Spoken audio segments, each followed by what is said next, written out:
सूरह अल काफिरून ये बहुत ही इम्पोर्टेंट सूरा है जिसके बारे में हिंदुओं को पता नहीं है, और मैं ये सोचता हूँ कि सभी हिंदुओं को इस सूरा के बारे में पता होना चाहिए।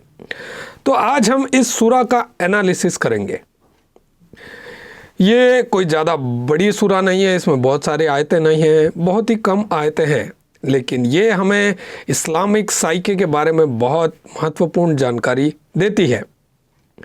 तो मैं इसे पढ़ता हूँ। ये कुरान का चैप्टर नंबर 109 है, सूरह अल काफिरून। इसमें आयतें हैं कुल 6।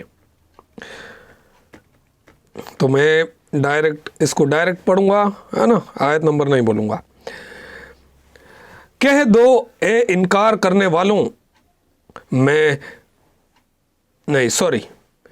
ये ऐसा है कि कह दो ए इनकार करने वालों, मैं वैसी बंदगी नहीं करूंगा जैसी बंदगी तुम करते हो, और ना तुम वैसी बंदगी करने वाले हो जैसी बंदगी मैं करता हूं, और ना मैं वैसी बंदगी करने वाला हूं जैसी बंदगी तुमने की है, और ना तुम वैसी बंदगी करने वाले हुए जैसी बंदगी मैं करता हूं।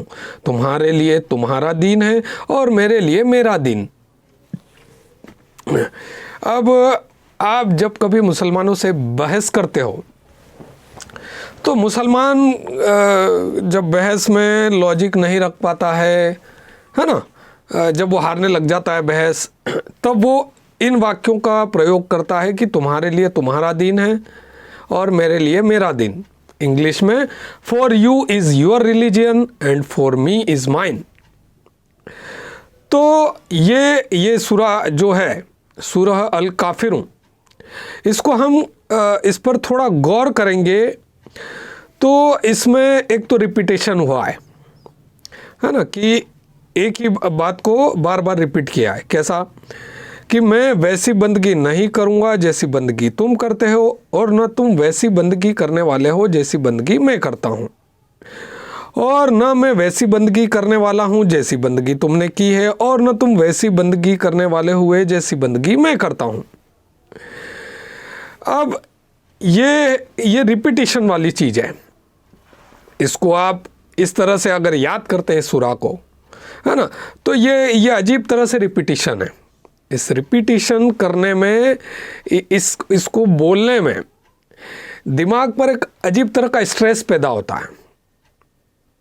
जब आप इसको बोलेंगे अरबी में, है ना, ये याद करेंगे, क्योंकि ये रिपीटिशन है, और ये रिपीटिशन है ना एक ही चीज़ का।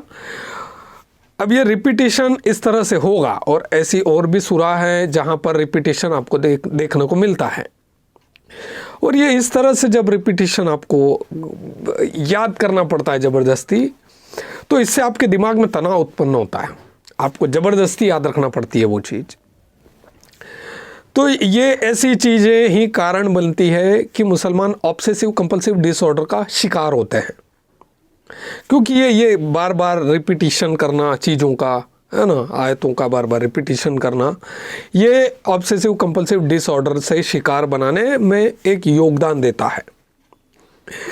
एक और बात है, इस सूरा में आपको ये ऐसा पता लगता है कि ये सूरा किसी मिलिट्री की शपथ की तरह लगती है, जैसे किसी मिलिट्री की प्रतिज्ञा हो कि ए इनकार करने वालों, मैं वैसी बंदगी नहीं करूंगा जैसी बंदगी तुम करते हो, और ना तुम वैसी बंदगी करने वाले हो जैसी बंदगी मैं करता हूं, और ना मैं वैसी बंदगी करने वाला हूं जैसी बंदगी तुमने की है, और ना तुम वैसी बंदगी करने वाले हुए जैसी बंदगी मैं करता हूं। तुम्हारे लिए तुम्हारा दीन है और मेरे लिए मेरा दीन। तो ये मिलिट्री की किसी ओथ, शपथ की तरह, प्रतिज्ञा की तरह लगती है। ये कोई अल्लाह की प्रार्थना नहीं है, ये मिलिट्री की किसी शपथ की तरह लगती है ना। तो जब मुसलमान इस सूरा को पढ़ता है, सूरा अल काफिरून अक्सर मुसलमान पढ़ते हैं शुक्रवार की नमाज में खासकर, जब ये पढ़ता है तो ये मिलिट्री की एक शपथ की तरह है ना। तो ये शपथ लेता है वो कि मैं वैसी बंदगी नहीं करूँगा जैसी बंदगी तुम करते हो। तो आप सोचते हो कि मुसलमान आपके जैसा इंसान हो जाए तो ये कैसे संभव होगा? ये जो सूरह अल काफिरून है, ये कांस्टेंट रिमाइंडर है मुसलमानों के दिमाग में, टिक टिक टिक, ये चलता रहता है कि मुसलमानों तुम्हें उनके जैसा नहीं बनना है, मतलब गैर मुसलमानों जैसा। ये सूरह अल काफिरून वही है। आप में से कई हिंदुओं ने नोटिस किया होगा, बहुत गौर करना पड़ता है, मैं जो बता रहा हूँ उस चीज़ पे बहुत गौर करना पड़ता है। आप अपने स्कूल में, अपने कॉलेज में, अपने ऑफिस में, है ना, जब कभी प्रार्थना करते हैं लोग, है ना, हिंदू मान लो गणेश चतुर्थी हुई वो मनाई, या किसी और देवी देवताओं की आरती उतारे प्रार्थना करते हैं, तो आप मुसलमानों की तरफ ध्यान रखें। वो है ना, कुछ मुसलमान आपके साथ इन्वॉल्व हो जाएंगे जिनको इस्लाम के बारे में बराबर पता नहीं है ना। तो आप सोचोगे कि ठीक है सारे मुसलमान ऐसे, नहीं नहीं नहीं, आपको गौर करना है। कुछ मुसलमान आपको, आपके कलीग्स, है ना, आपके साथ पढ़ने वाले, आपके साथ काम करने वाले मुसलमान आपको दिखेंगे कि उनकी प्रेयर कुछ अलग ही चल रही है, उनके होठ कुछ अलग ही चल रहे हैं। अब मुझे ये तो नहीं पता कि वो सूरह अल काफिरून पढ़ रहे हैं या सूरह फातिहा पढ़ रहे हैं, क्या पढ़ रहे हैं, लेकिन उनका कॉन्सेप्ट अलग ही चल रहा होता है, और आप पूछोगे तो बताएंगे नहीं। अब मुझे ये नहीं पता कि कौन सी सूरह पढ़ते हैं, क्योंकि मैं मुसलमान नहीं रहा हूँ।